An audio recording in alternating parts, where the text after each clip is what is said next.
Tech&Co, la quotidienne. François Sorel. Bonsoir à tous, il est quasiment 19h30 en ce lundi. Quel plaisir sincèrement de vous retrouver. J'espère que vous avez passé une bonne journée, un bon week-end. Et écoutez, on est reparti pour Tech&Co, la quotidienne. Dernière semaine avant les vacances. Et vous allez voir que durant cette semaine, on va évidemment plonger encore une fois dans toute l'actu tech. On est là, vous le savez, chaque soir, 19h30, 21h, en direct à la radio, à la télé. Et puis ensuite, les replays, les podcasts qui vous attendent. Avec ce soir, au sommaire de ce Tech&Co, la quotidienne, eh bien, on parlera de cette petite musique qui monte un peu partout du côté des géants de la tech. L'IA ne remplace pas encore les humains. Et même parfois, certaines boîtes sont obligées de réembaucher des humains et laisser un peu tomber l'IA. On va en parler dans un instant. On évoquera aussi la Chine qui accélère sur les robots, avec notamment des robots pour des seniors qui sont véritablement très ressemblants avec les vrais humains. Et puis tout à l'heure, invité exceptionnel, je recevrai l'un des dirigeants de Cerebras. Cerebras, c'est vraiment l'outsider dans le monde du calcul de l'IA, une entreprise qui concurrence en direct Nvidia, alors qui n'a pas la prétention de Nvidia, mais qui a une particularité bien spécifique que ce dirigeant nous expliquera tout à l'heure. Cerebras donc est l'un des dirigeants de Cerebras qui sera sur le plateau de Tech&Co dans quelques minutes. Merci d'être là, merci d'avoir choisi Tech&Co. C'est parti, bienvenue à vous toutes et à vous tous. Tech&Co, la quotidienne, le débrief de la tech. Le débrief de l'actu tech avec ce soir sur le plateau de Tech&Co. On commence par la visio, il est avec nous, c'est Bruno Guglielminetti. Salut Bruno. Bonsoir. Voilà, Bruno qui est outre-Atlantique, vous le savez, journaliste star du côté du Québec, que vous retrouvez en podcast avec son carnet de l'actualité numérique, mais aussi tous les jours avec les 120 secondes de tech. Est-ce que c'est la canicule au Québec comme chez nous, mon cher Bruno ?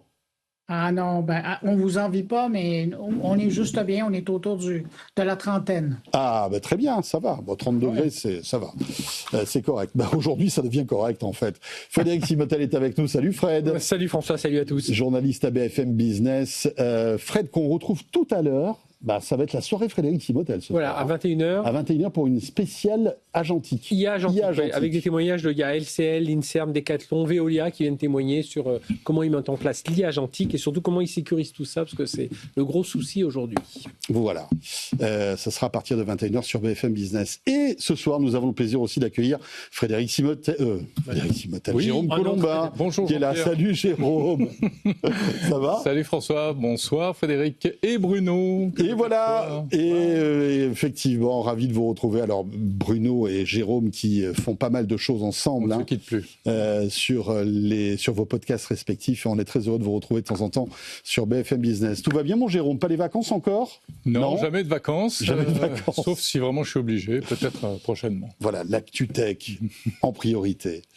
Bon, pas mal de sujets, je le disais tout à l'heure. On va commencer peut-être par cette bonne nouvelle pour ceux qui craignaient d'être remplacés par l'intelligence artificielle. C'est vrai que c'est un sujet qu'on évoque quasiment tous les soirs dans Tech&Co. De plus en plus d'entreprises, en fait, qui avaient misé massivement sur l'IA, commencent à faire marche arrière et réembauchent des humains. Dernier exemple en date, c'est Ford. Mais le constructeur est loin d'être un cas isolé. Pas mal d'entreprises se rendent compte que la révolution qu'on leur a vendue n'est pas si simple que ça à mettre en place. Anthony Morel en parlait ce matin dans Good Morning Business. On l'écoute et on revient juste après sur le plateau de Tech&Co.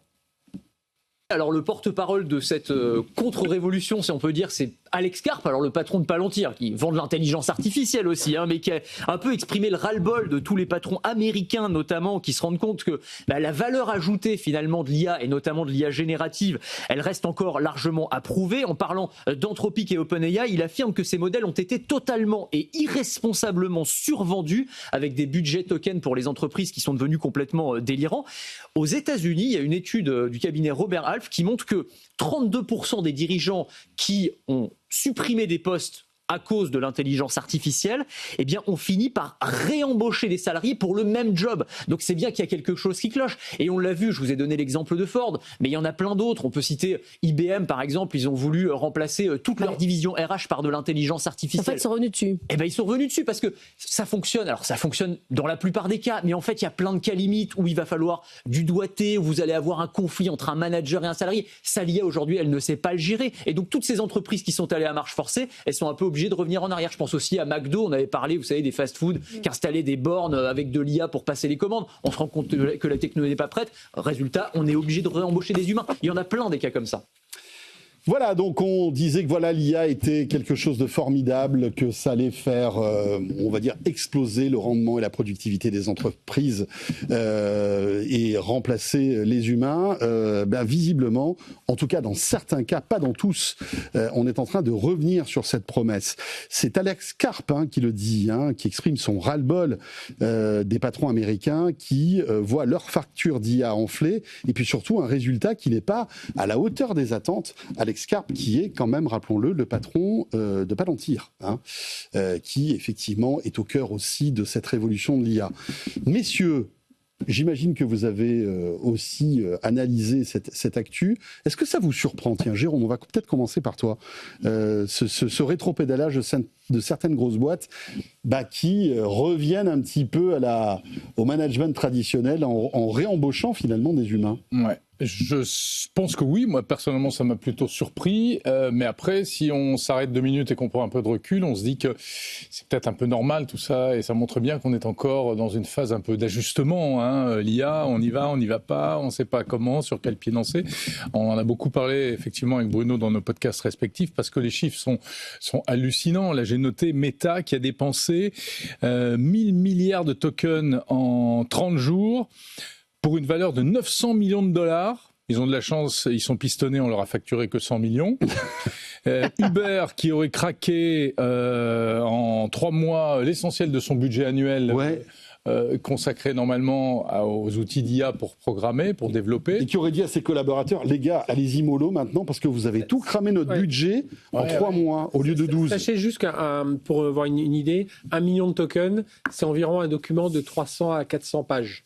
Oui, donc ça va très très vite. Donc, et 1 million de tokens, ça coûte combien? Enfin, tout dépend après les offres qu'on prend. Ça dépend qui tu es et à quel prix on te le fait. Ouais, c'est ça. Oui, ça va. 1 million de tokens, c'est quoi? C'est dans les 50 $.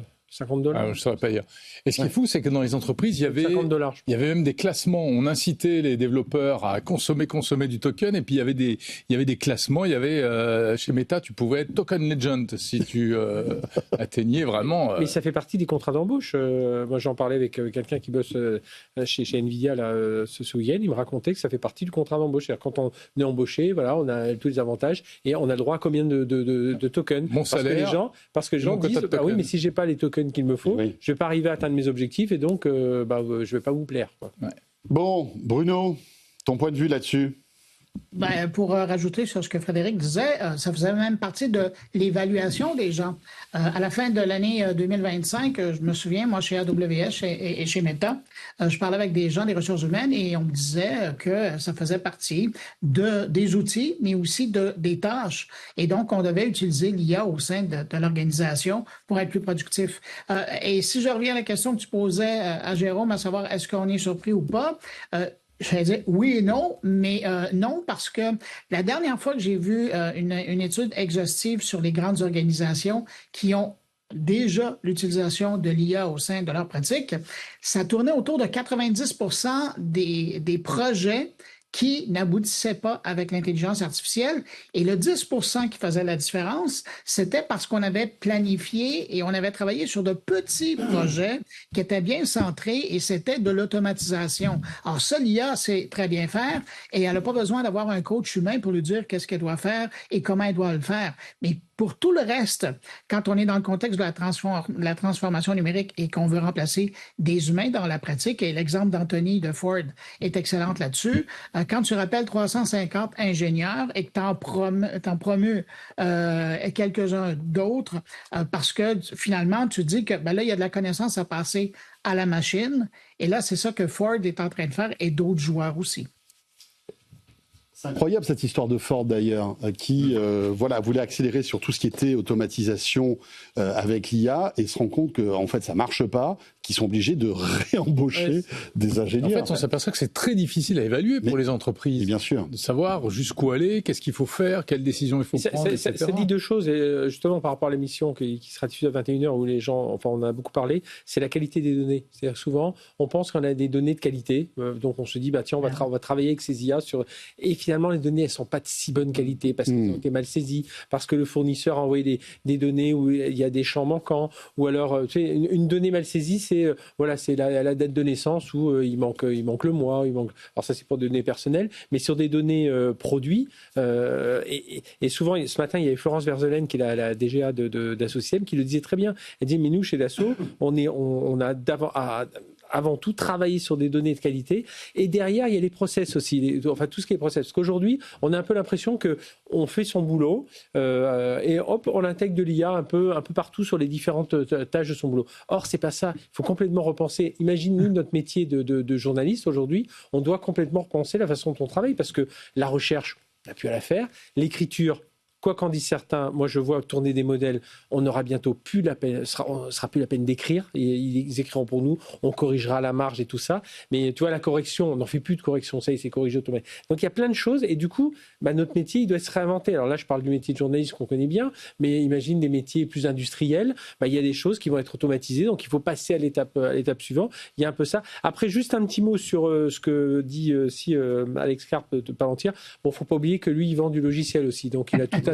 Bah oui, il y a quand même ce petit côté. Oui, c'est clair. Attendez, on aura toujours besoin, vous savez, le SaaSpocalypse. Mais en tout cas, il n'est pas le seul à revendiquer ce problème. Il est bien content d'appuyer là-dessus. Oui, bien sûr. Vous aurez toujours besoin de logiciels pour gérer les données, orchestrer les données, tout ça.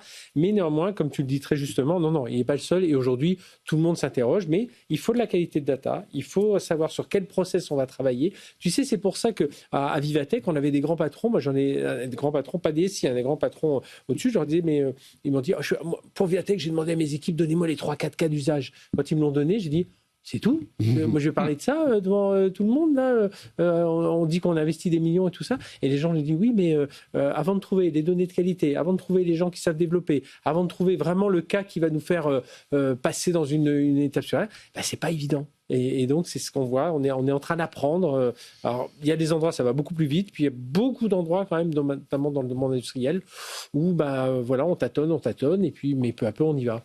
Et puis après, il y a aussi la pression, on va dire, Jérôme, de ces géants de l'IA qui disent chaque jour que, effectivement, c'est de mieux en mieux, que il va falloir réguler cette intelligence artificielle, que si les entreprises ne prennent pas le bon virage au bon moment, elles risquent de disparaître. Pareil pour les collaborateurs. Enfin, il y a aussi on rentre dans un immense marketing où, finalement, celui qui ne goûte pas à l'IA et qui ne l'emploie pas est presque un loser. Non, mais absolument. Et on se rend compte que là, finalement, la posture qu'il faut avoir, c'est peut-être être dans l'attente et ne pas se précipiter. Anthropic, OpenAI, c'est sûr qu'ils poussent à la consommation, et avec tous les arguments. Hein, ça va de c'est génial, vous en avez besoin, attention, ça va changer le monde et tout va s'effondrer, etc.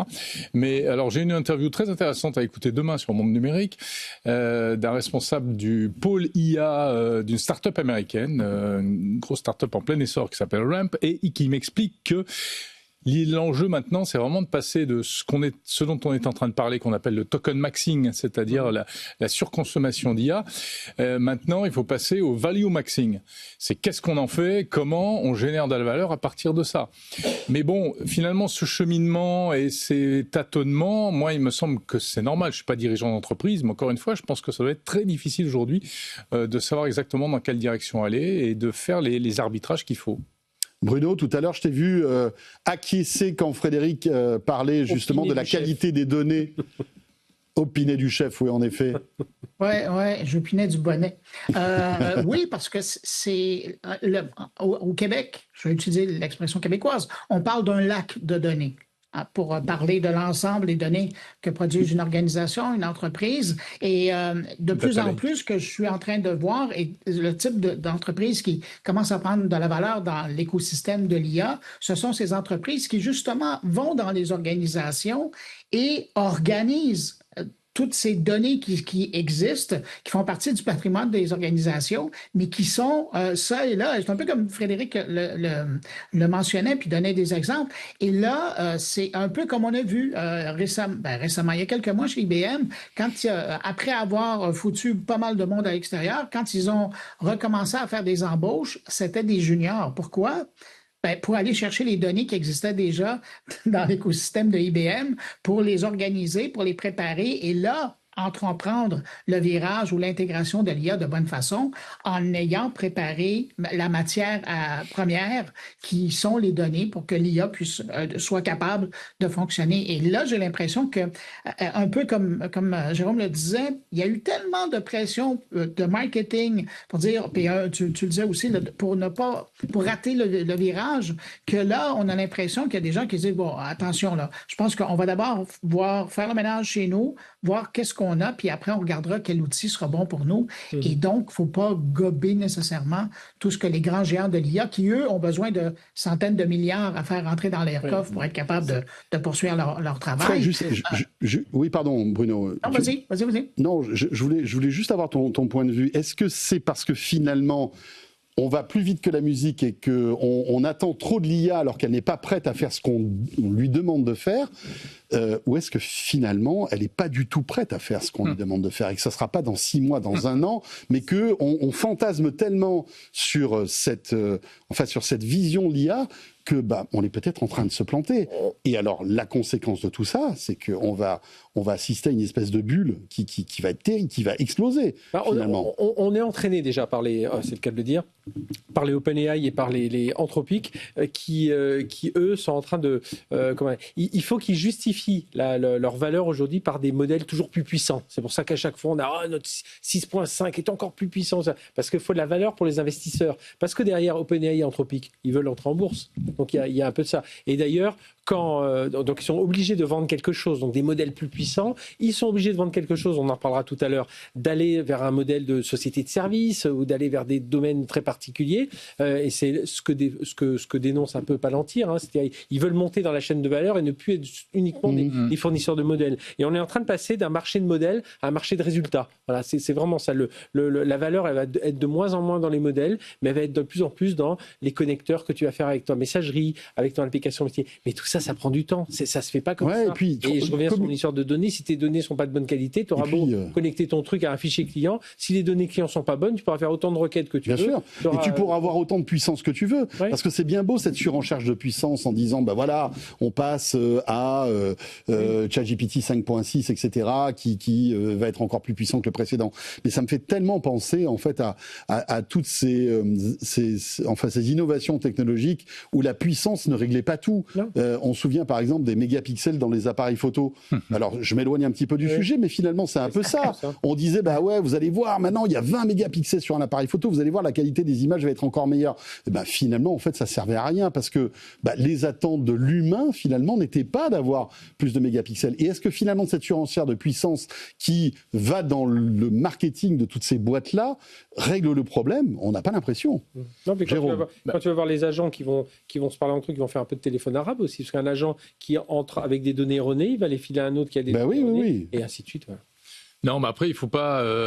Alors là, on va de côté du truc. Ton analogie avec les pixels est bonne, je trouve, c'est vrai, c'est une vraie question. Mais il faut pas non plus, comme on dit, liquider le bébé avec l'eau du bain, quoi. Je pense que l'IA n'est pas terminée. Oui, il y a une énorme machine à buzz de la part de OpenAI, Anthropic, etc., pour des raisons d'investissement, de visée de la bourse et tout. Et ce qui est hyper difficile, c'est de trouver le cap dans tout ça, quoi, finalement, de savoir comment adopter l'IA, parce qu'en plus il y a plein de cas de figure différents. Ce qui surconsommé de l'IA, le fameux token maxing, c'était notamment pour les développeurs. C'est-à-dire que toutes les boîtes aujourd'hui elles sont vraiment nées dans la tech et elles ont besoin de développeurs. Leur métier, c'est du code, d'une certaine manière. Mais même d'autres, on le sait, depuis des années maintenant, elles ont besoin aussi de développer du code à tous les étages. Et c'est ces gens-là, surtout, qui consomment de l'IA. Donc, il y a sans doute des choses à ajuster à ce niveau-là, mais il y a aussi des choses magnifiques qui sont en train de se préparer. Les assurances et tout ça, enfin, il y a plein de choses qui se font automatiquement. Non, là, je dis, on est confronté à la réalité. Alors, on a un truc, voilà, si on n'a pas des bonnes données, si on n'a pas le bon process, c'est mauvais. Par contre, dans les assurances, là, j'avais encore un exemple tout à l'heure, quand on envoie tout son dossier d'assurance, le traitement des documents, l'IA est suffisamment non, mais c'est clair, maintenant à accélérer le process et tout ça. Par contre, c'est des petites choses. On va dire, ah bon, c'est tout? Ah oui, mais moi, ça m'a accéléré. Ah oui, mais je pensais que ça allait transformer le... Non. Oui, il y a encore beaucoup d'attentes. Il y a beaucoup d'attentes encore. C'est pas le remboursement va pas être déclenché automatiquement par un agent qui va parler à un autre et puis votre rendez-vous est déjà pris, c'est le garagiste. Ah ben tiens, enfin tu vois. Il faut garder les pieds sur terre, on va dire. On y va, gardons les pieds sur terre. Et c'est pas demain que l'IA va complètement bouleverser le marché du travail. En tous les cas, dans certains domaines, oui, sans doute, c'est déjà le cas, mais peut-être pas le tsunami qu'on attendait. 19h48, Tech & Co sur BFM Business. Tiens, sujet qui résonne avec celui qu'on vient d'évoquer, et c'est le point de vue de Mark Zuckerberg, qui, vous le savez, est le patron de Meta, et qui fait une réunion de crise auprès de ses collaborateurs et dirigeants pour dire que finalement, l'IA ne va pas assez vite et qu'ils ont été peut-être un peu trop rapides concernant l'écrémage de ces derniers mois. Vous savez que Meta a viré quand même pas mal de monde, plusieurs milliers de collaborateurs, en disant écoutez, je crois que c'était 10% de ses salariés, exactement, ça fait quand même du monde, en disant voilà, c'est 10% de salariés, on n'en a plus besoin, ou alors on va réallouer certains postes dans certains domaines parce que l'IA va se substituer en fait à leur travail. Sauf que c'est encore une fois, c'est pas ce qui s'est passé et que finalement Mark Zuckerberg est obligé de rétro-pédaler. Alors il n'est pas en train de dire que il s'est complètement planté, mais que ça va pas aussi vite que prévu. Alors il dit qu'on va y arriver, mais au lieu d'y arriver dans quelques mois, ça prendra peut-être un peu plus de temps. Et ça rejoint aussi le précédent sujet qu'on a évoqué, Bruno. Ouais. Et le problème pour lui, c'est qu'il est très loin du peloton. Moi, j'avoue que je trouve ça intéressant de le regarder aller parce qu'un peu comme à l'époque, il avait manqué la course des systèmes d'exploitation pour les téléphones, on a l'impression que puis il espérait gagner le métavers. Et là, aujourd'hui, il pensait pouvoir gagner l'IA. Mais là, avec OpenAI, Anthropic qui est devant Google, qui est en train de faire sa place, une belle place dans l'écosystème, Meta a beau investir. Je pense qu'il est juste devant Grok et xAI. Et c'est pas vraiment viable comme comparaison, là. Mais donc, c'est ça. Ils ont investi des milliards là-dedans. Les résultats sont pas là. Et ce en quoi il avait énormément de foi, et encore aujourd'hui, c'est les agents IA. Et les agents IA, la capacité de produire et surtout d'exécuter, n'est pas encore là. Et autant il espérait pouvoir... pas évincer, c'est pas le bon mot, mais se séparer de 10% de sa force d'employés au sein de l'organisation, autant il misait sur les agents IA pour les remplacer. Mais comme les agents IA maintenant sont pas capables de faire le travail, là ils se retrouvent le bec dans l'eau. Et c'est un peu embêtant. Et donc, mais gardez toujours en tête qu'il y a donc cette non-capacité à rendre le service, mais parallèlement, il y a la course, la compétition. Et Meta a énormément de difficultés à vendre son IA. Pour le moment, l'IA de Meta, on la retrouve dans les produits de Meta et c'est tout. Et là, ils sont en train d'essayer de commencer à essayer de vendre de la puissance de calcul à l'intérieur de centres de données qu'ils ont produits. Ils veulent en vendre à des tiers parties. Mais pourquoi? Pour essayer de rentabiliser ce qu'ils ont fait et ce qui n'est pas vraiment au rendez-vous. Alors, de voir Mark Zuckerberg qui fait une réunion d'urgence comme ça, je pense que ce n'est pas vraiment une bonne nouvelle et pour les actionnaires de Meta et pour les employés de Meta. Jérôme? On a envie d'être... on ne voudrait pas dire des choses méchantes contre Meta, mais c'est vrai qu'on a un peu un petit sentiment de canard sans tête depuis quelque temps, quoi. Enfin, pas canard sans tête, mais ça part un peu dans tous les sens. Ça part un peu dans tous les sens. En fait, il n'y a que les rébats de Meta qui apportent un truc positif, finalement. Tout le reste, le métavers tombé à l'eau... Enfin, je veux dire... Les résultats de Facebook continuent à être bons. Alors, les résultats de Facebook continuent à être bons, mais sur sur l'ancien monde, qui est la publicité sur les réseaux sociaux. Mais à part ça, tout ce qu'il entreprend, et qui est, on va dire, différent de son business, qui est évidemment très lucratif, la pub sur Meta, tout le reste, ça a du mal à décoller. Toutes les stratégies qu'il a prises concernant le métavers, on n'en parle plus. L'IA, pareil. On se rend compte que Meta AI, qui est un peu la vitrine de tout son investissement sur les lunettes Meta, c'est pas quelque chose qui est véritablement au niveau d'un Gemini ou d'un ChatGPT. C'est un peu compliqué, quoi. Franchement. Surtout, c'est un peu paradoxal parce que c'est lui qui dit ça, attention, etc. Et à côté de ça, c'est l'un des industriels les plus agressifs sur l'IA. C'est lui qui va embaucher, comme tu dis, il a licencié, mais il a recruté des gens à prix dehors. Mais qu'est-ce qu'ils font, ces gens-là? Mais on se demande, ça fait déjà 6 mois qu'ils sont là-bas. Mais qu'est-ce qu'ils font? Qu'est-ce qu'ils apportent? Et lui, il parle de super intelligence. Enfin, il continue à parler de tout ça. Moi, je pense qu'il se rend compte, comme beaucoup, que faire un chatbot, ça va, c'est à la mesure de tout le monde. Par contre, faire un truc un peu plus puissant avec des agents qui sont connectés avec d'autres choses, ça devient un peu plus compliqué. Mais tu parles de son chatbot. Même son chatbot n'est pas au niveau de ChatGPT ou de Gemini, franchement. Non, mais on a l'impression que c'est du management, par affichage. C'est de l'affichage. C'est l'affichage vis-à-vis des investisseurs, l'affichage vis-à-vis des concurrents, etc. Mais il n'y a pas vraiment de direction profonde, quoi, de trucs solides derrière. Donc c'est ça qui est un petit peu étrange. Cherche où la valeur se crée, quoi. Pendant longtemps, la question qu'on est, depuis novembre 2022, on va dire qui a le modèle le plus puissant.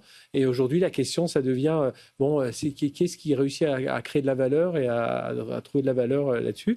On en trouve, encore une fois, comme on l'a dit tout à l'heure, mais c'est des petites touches. On n'a pas encore quelque chose qui dit Total va révolutionner la façon dont il prospecte pour des énergies renouvelables. Les banques vont complètement revoir la façon dont ils gèrent leurs clients et tout ça.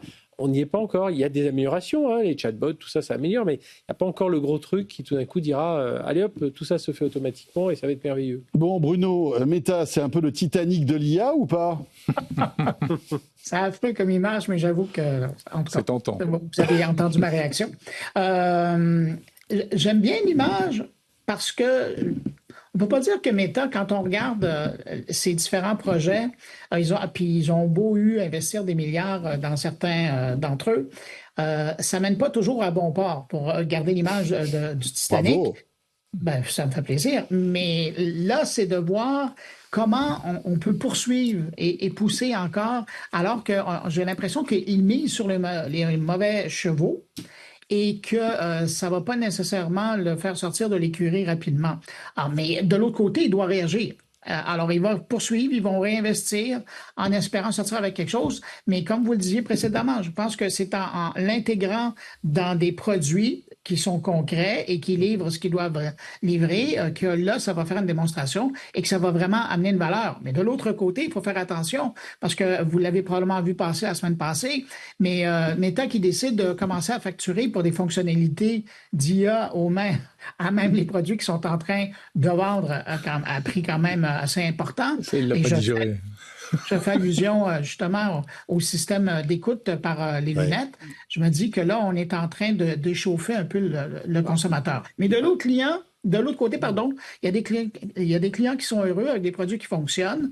C'est le cas pour les gens qui utilisent l'IA sur les Samsung, sur des Google Pixel et probablement prochainement sur les nouveaux iPhones. Non, mais heureusement que, comme tu le dis, le modèle publicitaire de Meta avec Facebook, Instagram, c'est une machine à cash monstrueuse. On est d'accord. WhatsApp, c'est plus compliqué, mais bon, WhatsApp.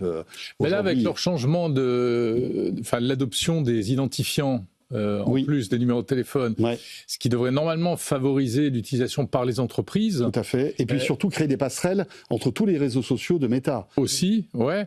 Et ça, c'est quand même un levier intéressant. Ça fait un moment que Meta essaye d'imposer WhatsApp comme un vrai canal de conversation entre les entreprises et les clients. C'est très développé à l'étranger. Il y a des pays où on voit que ça fonctionne assez bien. Tu commandes un taxi, tu appelles un plombier, tu réserves n'importe quoi. Non, mais la publicité, tu communiques. Mais c'est pas la publicité, là, c'est vraiment de la discussion directe de client à prestataire. Et le prestataire en question, pour faire ça, il paye auprès de Meta pour avoir ce type de profil. Et donc, en développant ça, c'est une piste intéressante. Mais est-ce que c'est aussi rémunérateur que la publicité qui touche des milliards de gens sur Instagram ou sur Facebook? Tu vois, c'est ça la question. Mais à tel point, c'est que moi, je suis en train de. L'autre jour, j'avais une discussion ce week-end, j'étais en train de me dire, mais même en France, est-ce qu'il faut encore investir des milliards dans l'IA alors qu'on manque de climatiseurs dans les écoles, tu vois? Je suis venu à me poser cette question. Posons les priorités, en fait. Voilà, regardons les priorités. Les écoles, les hôpitaux, enfin. Et voilà, c'est ça. Et je pense que l'IA, on est rentré aussi dans une phase de réalisme un peu brutal, quoi. Chacun dit, Meta, Alex Karp, tout ça, les limites de l'IA. On a les gens qui s'interrogent quand même sur la bulle financière. Enfin, tu vois, il y a l'ONU qui a sorti un rapport, ils disent, attendez les gars, l'environnement, vous voyez ce qu'on est en train de faire? Enfin, tu vois, il y a plein de briques, plein de planètes un peu plus sombres. Alors, attention, on ne dit pas que l'IA est finie, qu'il ne faut pas y aller. Au contraire, hein, c'est tout ce qui va être, on l'espère, source de progrès. Ouais, mais aujourd'hui, on est vraiment dans cette phase où... Non, mais on est dans cette phase. Tu vas dire comme le monde diplomatique, tout le monde a peur de l'IA? Non, je ne vais pas dire que tout le monde a peur d'IA. Non, mais je veux dire que, comme tu disais tout à l'heure, on est en train de tâtonner, de chercher les bonnes voies et tout ça. Après, ce qui est perturbant dans tout ça, si les investissements étaient en centaines de millions de dollars, on dirait, bon, oui, il faut investir, machin. Mais comme les investissements, c'est 700, 800 milliards, on a du mal à se dire, mais ils sont où les résultats, quoi, tu vois? On sait qu'il faut y aller, on sait qu'il faut investir. Mais par rapport au montant colossaux, on se dit, flûte alors... Et c'est Nvidia qui touche le jackpot pour l'instant. Voilà. Chaque fois. Voilà. À chaque fois. Il est bientôt 20h, les amis. Petite pause. On revient dans quelques instants pour la suite de ce débrief de l'ActuTech sur BFM Business avec Jérôme Colombin ce soir, Bruno Guglielminetti et Frédéric Simotel. Un grand merci d'être là. Merci de nous avoir choisis. À tout de suite. Tech Co, la quotidienne sur BFM Business. Tech Co, la quotidienne, le débrief de la tech. Voilà le retour de Tech Co, la quotidienne. Merci d'être avec nous, comme chaque soir. On débriefe, vous le savez, du lundi au jeudi, toute l'actu tech pendant 1 heure. Je vous rappelle que tout à l'heure, je recevrai l'un des dirigeants de Cerebras. Voilà une boîte étonnante qui est dans le microprocesseur, qui est un vrai challenger face à Nvidia, qui est un peu un outsider, mais on découvrira leur stratégie tout à l'heure avec mon invité. Et puis on s'intéressera aussi à Crosscall tout à l'heure. Vous savez que Crosscall, c'est un constructeur de smartphones français qui vient de signer un contrat avec les États-Unis. Ben voilà, on se rend compte que là encore, toutes ces tensions géopolitiques favorisent parfois des boîtes françaises. Ça a été le cas de Parrot, qui signe pas mal de contrats aux États-Unis, mais aussi donc avec Crosscall. On découvrira ça tout à l'heure. Dans l'immédiat, on débriefe toujours l'ActuTech avec Jérôme Colombin et son podcast Monde Numérique, tous les jours. Toute l'ActuTech, en audio, en vidéo, bien sûr. Autre podcasteur émérite, c'est Bruno Guglielminetti qui est avec nous en visio, avec son carnet de l'actualité numérique et ses 120 secondes de tech que je vous invite là aussi à découvrir. Et puis bien sûr, Frédéric Simotel, journaliste chez nous. Et on te retrouve tout à l'heure à 21h pour une émission spéciale sur l'IA agentique. On évoquait tout à l'heure, hein, mais tout à l'heure, tu nous donneras des exemples concrets d'entreprises qui l'utilisent, avec bien sûr aussi tous les garde-fous à avoir concernant l'IA avec l'INSERM, on est dans le domaine de la recherche de la santé, recherche médicale, LCL dans le domaine bancaire, Veolia, opérateur avec l'eau, les déchets et l'énergie, et puis le dernier c'est Decathlon, qui doit quand même mettre des produits qui cassent pas en route si on parle des vélos qui sont en train de courir le Tour de France aujourd'hui.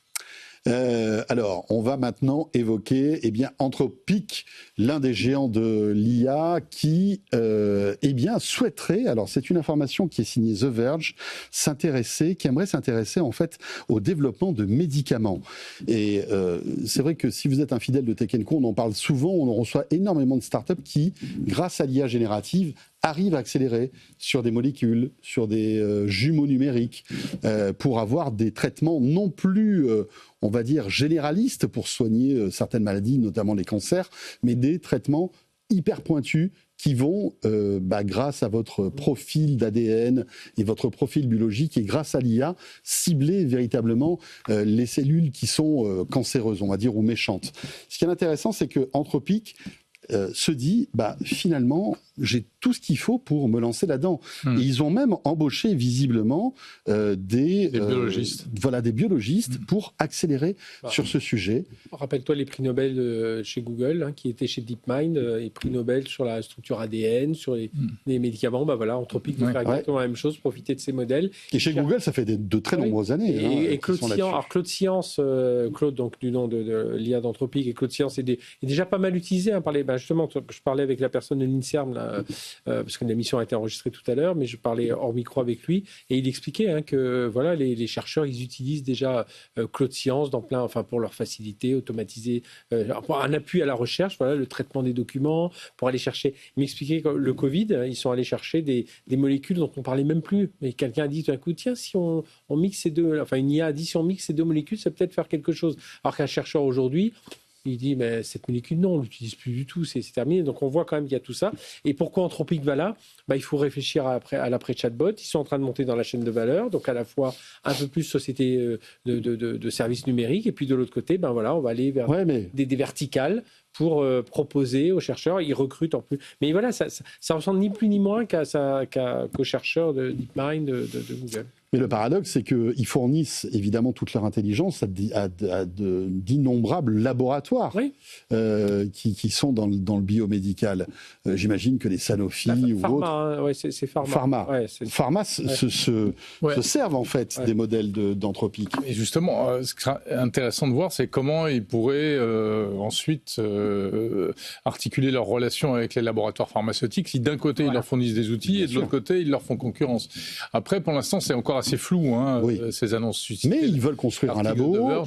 Ils ont ouvert plein de postes, justement, de biologistes qui pourraient arriver chez eux. Enfin, voilà. Ce qu'ils visent, et là où c'est intéressant, et finalement, ce serait le bénéfice pour tout le monde à l'arrivée, c'est qu'ils annoncent la couleur en disant qu'ils aimeraient s'attaquer aux maladies rares, aux maladies un peu oubliées, celles auxquelles on s'intéresse pas beaucoup, souvent pour des raisons économiques. Bien sûr. Parce que c'est souvent pour ça qu'il y a des maladies qui sont laissées de côté. Et grâce à l'IA, peut-être que ça coûterait moins cher de trouver des traitements concernant ces maladies. Peut-être, alors il ne faudrait pas... Accélérer le tempo, parce qu'on sait que développer un médicament, c'est 15 ans, parce que entre le moment où on cherche des molécules, après il y a tous les essais cliniques, tout à fait, les validations, les machins. Alors c'est vrai que sur les essais cliniques, il y a des trucs géniaux. C'est là où ils peuvent avancer beaucoup plus vite. Il y a des trucs géniaux qui peuvent être faits avec les modèles, les jumeaux numériques, etc.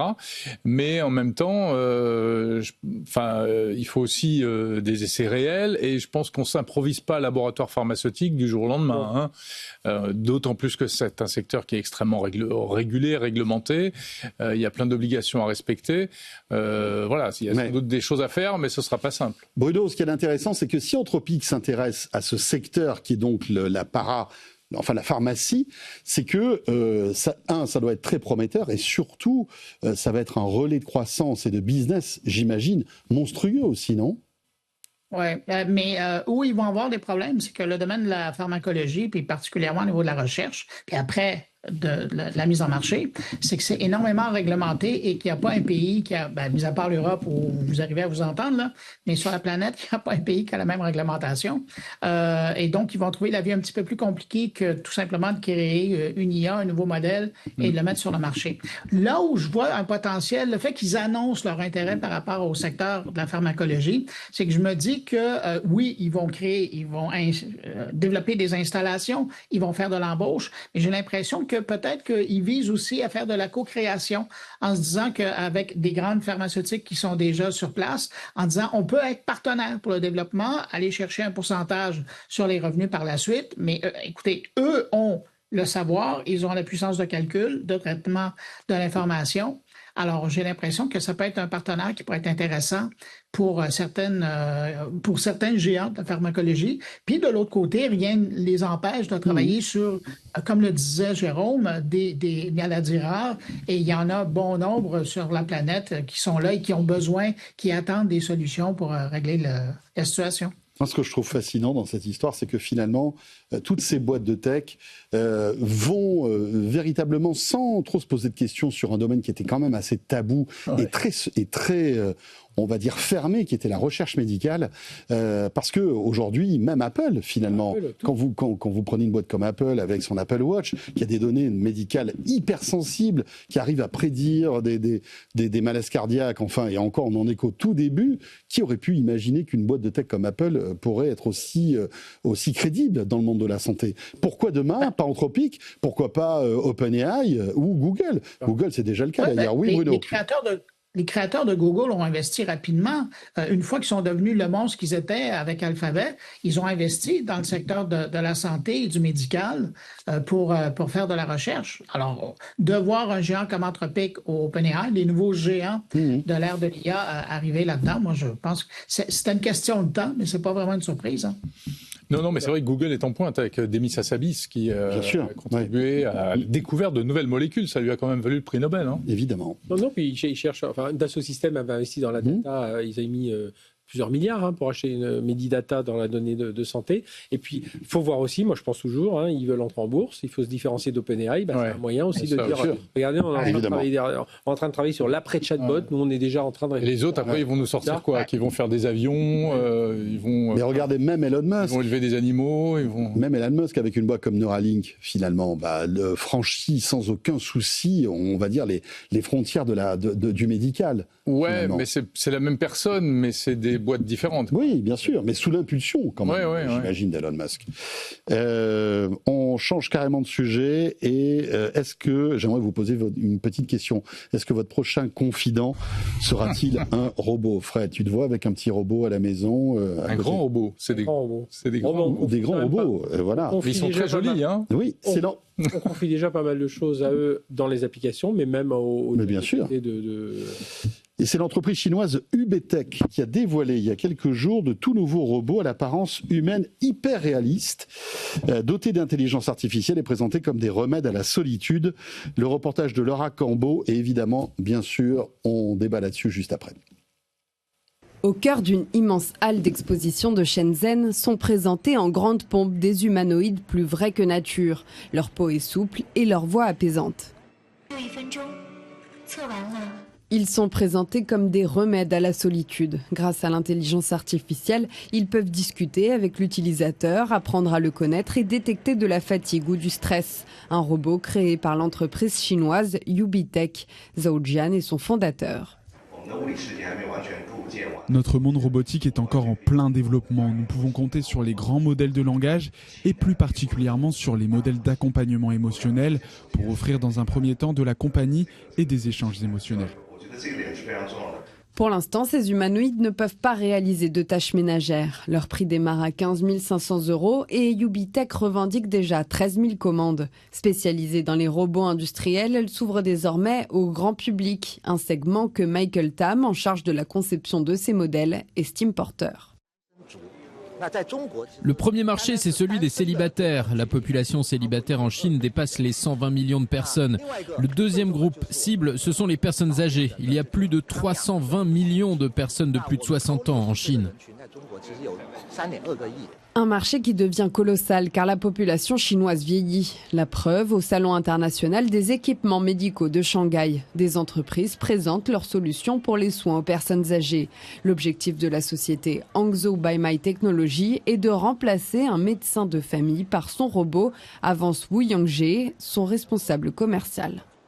C'est un outil de diagnostic par le pouls qui peut détecter 64 indicateurs liés à la médecine traditionnelle chinoise dans l'ensemble du corps. Une fois la détection terminée, le système génère un rapport transmis à une IA qui, après l'avoir analysé, propose différents résultats de diagnostic et recommande des solutions. La robotique est largement soutenue par les autorités chinoises. Elles l'ont désignée comme industrie stratégique dans le plan quinquennal débuté cette année. Voilà, sujet évidemment hyper intéressant. Hein. La Chine avance à pas de géant dans le domaine de la robotique. Alors ça va des robots aspirateurs jusqu'à ces robots humanoïdes qui ressemblent véritablement à des humains. Alors bon, ça peut pas faire le ménage. C'est quand même assez limité parce que là, visiblement, on peut avoir des interactions vocales avec. Vous pouvez regarder un match de foot avec lui. Qu'est-ce que vous pouvez faire? Petit à petit, il apprend de ce que vous êtes et il peut échanger, avoir des conversations avec vous, mais ça va pas plus loin aujourd'hui. Hein. Je trouve que c'est quand même les robots les plus dérangeants qu'on ait vus venant de Chine parce qu'ils nous ressemblent vraiment. En fait. Voilà, c'est ça qui est dérangeant. Vraiment dans ce qu'on appelle la vallée de l'étrange. Hein. Et bien sûr. Et tout est fait pour ça. Là, c'est sans tabou. Tout est fait pour qu'il soit ressemblant à l'être humain, qu'il soit même charmant. Je ne sais pas si vous avez vu les petits battements de cils des jeunes femmes, enfin des robots femelles, je ne sais pas comment il faut les appeler. Tu peux les maquiller, il y a la texture de la peau, elles ont des empreintes digitales, la douceur de la peau, etc. Je ne sais pas jusqu'où on peut aller dans l'interaction avec ces appareils. Alors non, je te vois venir. On ne peut pas avoir de relation intime. On ne peut pas. Non. C'est pas prévu pour. Pas pour l'instant. Pas encore. Pas encore. Ok, mais ça viendra, on est d'accord. Mais si vous êtes avec nous à la télé, on a des vidéos qui sont quand même impressionnantes parce que ça se déplace, ces trucs-là. Enfin, voilà, mais ce n'est pas intelligent. C'est-à-dire que ça ne peut pas, comme je disais. Pas Blade Runner encore. Voilà, on n'y est pas encore. Mais je pense qu'ils sont même plus bêtes que les autres que d'autres qu'on a pu voir ailleurs. Hein. Mais c'est pas une blague, ce truc-là. Non. Le peuple chinois, la population chinoise, les Chinois sont tellement seuls, en fait. Ces robots sont là pour combattre la solitude. Ils sont pas les seuls à être seuls, hein. Oui, mais bien sûr. Mais tu sais qu'il y a des problèmes de démographie là-bas. En fait, il y a très peu de couples finalement. Il n'y a pas d'enfants. Enfin, il y a un taux de natalité qui est en train de s'effondrer. Et en fait, ces gens-là, qui pour la plupart travaillent comme des forcenés, se retrouvent le soir tout seuls avec leur téléphone. Et cette boîte se dit, tiens, pourquoi ne pas inventer ça s'inscrit tout à fait dans robot, la suite logique d'un phénomène qui est déjà en route et qui n'est pas seulement qu'en Chine, qui est aussi chez nous en Occident, aux États-Unis, en France, etc., qui est effectivement, et notamment chez les jeunes, chez les très jeunes ou même les trentenaires, etc., cette difficulté à aller vers de la relation, cette difficulté à fonder une famille, parce que avoir une vraie petite amie, c'est plus contraignant qu'avoir un robot qui dit toujours oui. Alors que franchement, personnellement, je trouve qu'il n'y a pas photo, c'est quand même mieux une vraie. C'est mieux ? Ah ben ça, c'est quand même important ce que tu dis. Ouais. Tu préfères avoir une vraie femme qu'un robot. À 100%. Non. Mais c'est un vrai phénomène qui existe. Et je vois Bruno qui se trémousse parce qu'il a plein de choses à dire sur le sujet. Ouais, Bruno, et après Fred, bien sûr. Non, mais c'est juste que je trouve ça intéressant que vous vous intéressez à la chose. Mais il faut mettre ça aussi dans le contexte. Hein. En Chine, là, il y a un tiers de la population qui va passer à la retraite très bientôt. Et donc, la Chine est obligée de trouver des moyens pour trouver de la main-d'œuvre pour les aider, cette population qui est vieillissante. Et c'est pour ça qu'il y a une course aux robots. Et un peu comme à l'époque, j'ai pensé à ça pendant que je regardais le reportage, un peu comme à l'époque quand quand Apple a sorti l'iPhone et les applications, il y avait l'expression américaine qui disait « There's an app for that ». Il y a une application pour ça. Aujourd'hui, en Chine, on cherche à avoir un robot pour tel et tel besoin. Et des robots pour des adultes, pour des besoins purement charnels, ça existe depuis longtemps. Il y a un marché qui est là depuis au moins 10 ans. Maintenant, là, on veut aller travailler le marché du célibat et des aînés qui se trouvent tout seuls. C'est une bonne nouvelle pour ces gens-là, mais je vous dirais que déjà, la révolution a commencé. Moi, je parle à plusieurs entreprises qui font pas dans la robotique, mais qui font dans les petits produits qui sont dans les résidences de personnes âgées. Ça, c'est un marché qui est en constante évolution. Pourquoi? Parce qu'il y a quelques années, on a rentré les Siri, les Alexa et les compagnies, et les gens se sont rendus compte que un petit assistant personnel qui était représenté par une petite boîte là, sur la table, on pouvait commencer à avoir un semblant de conversation.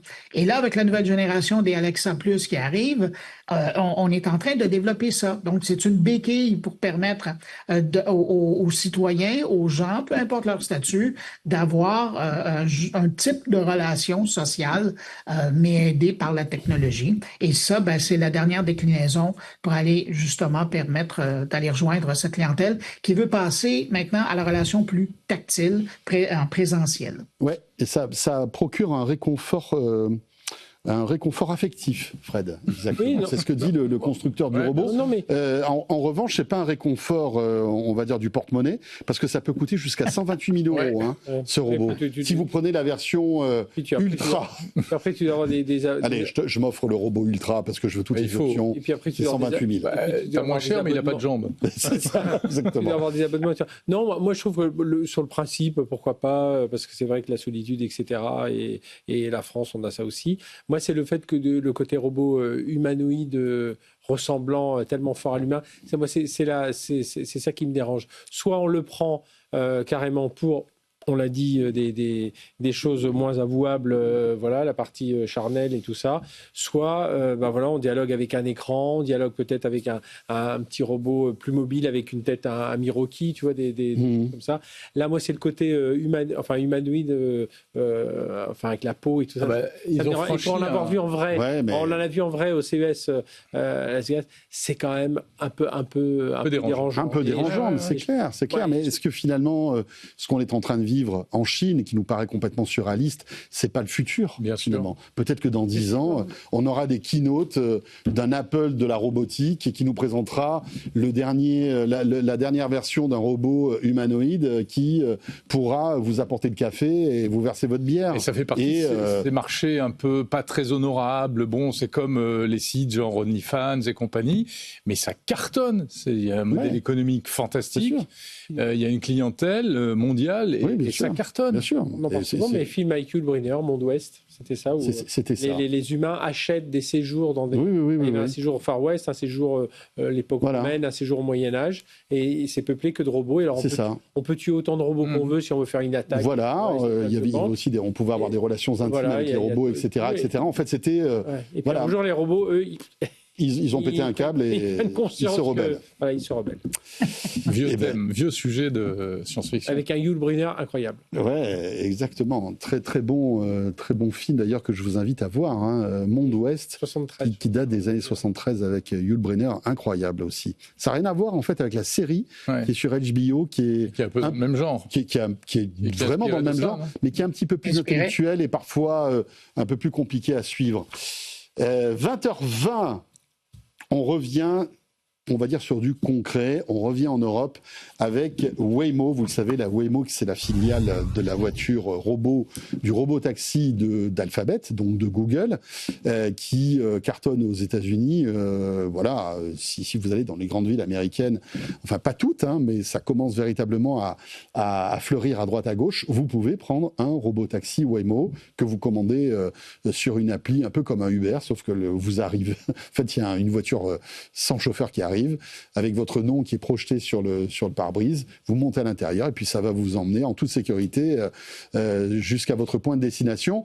La nouveauté, c'est que ce week-end, ou je crois qu'en fin de semaine dernière, on a pu remarquer que Waymo avait ouvert un bureau en France, à Paris. Et c'est plutôt bon signe pour la suite, non, ça, Jérôme ? On a l'impression qu'ils font du forcing comme Tesla, pour essayer comme ça de pousser la porte, de dire autorisez-nous à rouler. Je mets le pied dans la porte. Voilà. Oui, parce qu'ils sont déjà en Angleterre, ils sont déjà en Suisse. Oui, mais ils sont sans y être. Enfin, si, le seul qui est vraiment, c'est Tesla c'est où, aux Pays-Bas, c'est ça ? Waymo, Waymo, ils sont en Suisse. Et en Grande-Bretagne, ouais, tu as raison. Mais ils commencent en Grande-Bretagne. Enfin, je crois c'est tout neuf. Voilà, si vous allez à Londres, c'est pas un service opérationnel. Voilà, mais ils testent. Enfin voilà, ils sont en train d'expérimenter tout ça. Ah oui, parce que Waymo, il faut pas oublier, c'est une technologie qui a besoin de faire des kilomètres et des kilomètres et des kilomètres dans la ville où elle va opérer avant de pouvoir opérer. C'est pas le système FSD. Et donc, voilà, fin de semaine dernière, Waymo ouvre sa filiale française.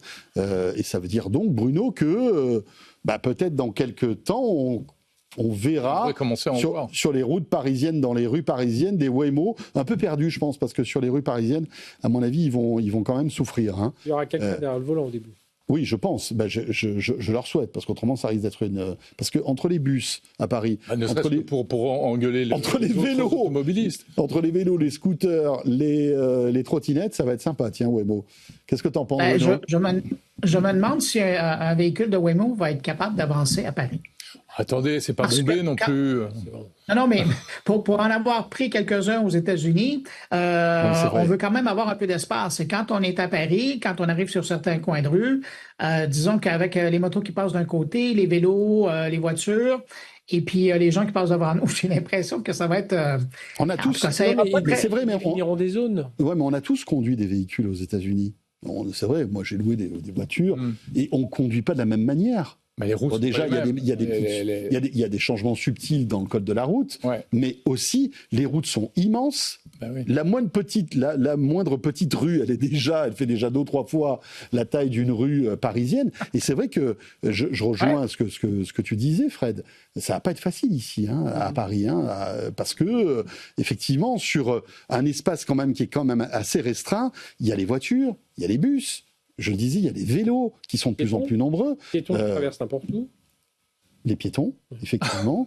Les vélos qui brûlent les feux rouges. Les vélos qui font n'importe quoi. Non, mais c'est vrai que quand vous êtes à Paris, alors on peut circuler dans Paris, on n'est pas en train de dire que ça devient compliqué, mais c'est vrai qu'il faut avoir tous ces sens en éveil parce qu'il y a beaucoup plus de stimuli qui nous arrivent. Et c'est vrai que ça risque d'être un petit peu plus compliqué.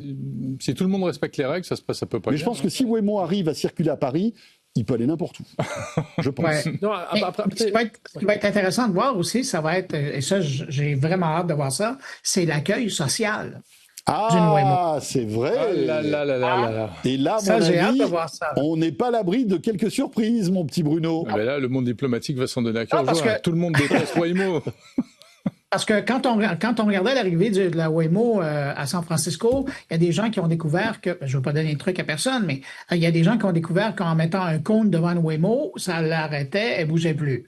Elle ne savait pas comment réagir face à un cône de circulation. Là, heureusement, ils ont appris à gérer un peu mieux, mais imaginez l'opposition qu'il pourrait y avoir de la part des gens qui conduisent des taxis, des Uber et compagnie.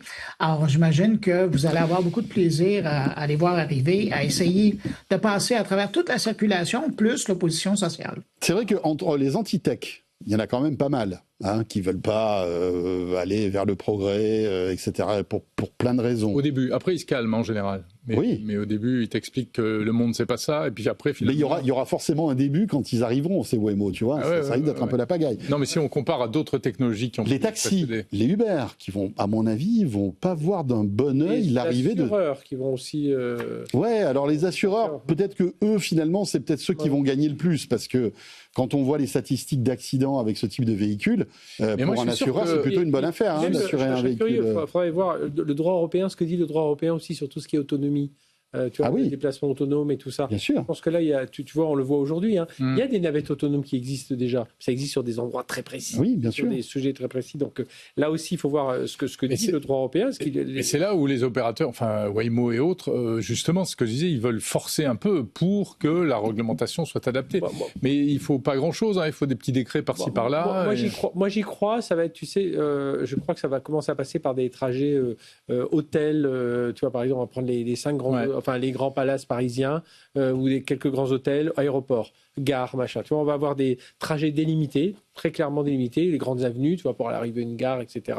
Et puis on va voir comment ça se comporte. Et puis, il y aura ça. Mais par contre, je pense qu'au niveau social, en effet, ça va être déjà qu'une plaque de taxi, ça vaut plus grand-chose aujourd'hui. Je ne sais pas si vous vous souvenez de l'arrivée des Uber bien sûr. à Paris. Ça avait été... Mais ça avait été bénéfique. Et aussi, en tout cas, pour le consommateur et pour le chauffeur de taxi. C'est ce qui fait qu'aujourd'hui, les taxis ont des applications, qu'ils se sont modernisés. Et moi, je suis persuadé depuis longtemps que de toute façon, les taxis ont une carte à jouer, parce qu'il y a quelque chose que la voiture autonome ne pourra jamais faire, c'est tout ce qui est service. La voiture autonome, elle peut pas te porter ta valise, elle peut pas ouvrir la portière. T'as un petit robot qui sort et qui. Non, mais il y a pas ça. Attends, Fred, ça c'est pas. Jérôme, t'as raison. Et pour les personnes âgées, les personnes handicapées, ça représente combien de trajets ça fait moins de trajets, ces véhicules. mais tu peux les facturer plus cher. Tu peux les faire plus cher parce que tu offres un vrai service premium. Ouais, d'accord. Mais aujourd'hui, je sais pas, moi, t'as peut-être, je sais pas combien, 10 000 taxis à Paris, je dis n'importe quoi.